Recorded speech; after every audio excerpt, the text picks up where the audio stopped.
ఎన్నికల ప్రచారం కోసం కేంద్ర హోంమంత్రి అమిత్ షా శుక్రవారం మహారాష్ట్రలోని హింగోలీకి వెళ్లారు.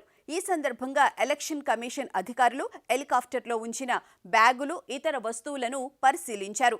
అధికారులు ఈ సంఘటనను వీడియోలు తీశారు. షా తన హెలికాప్టర్ పరిశోధనకు సంబంధించిన సమాచారాన్ని ఎక్స్లో పోస్టు చేశారు.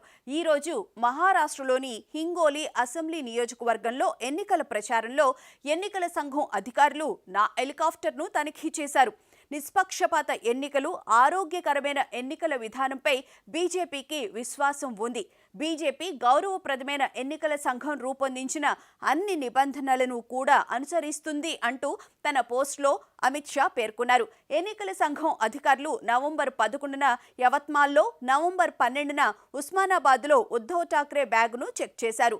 అప్పుడు ఉద్ధవ్ ఠాక్రే మాట్లాడుతూ, చివరిసారి ప్రధాని మోదీ హెలికాప్టర్లో సోదాలు జరిగినప్పుడు ఒడిశాలో ఒక అధికారిని సస్పెండ్ చేశారు.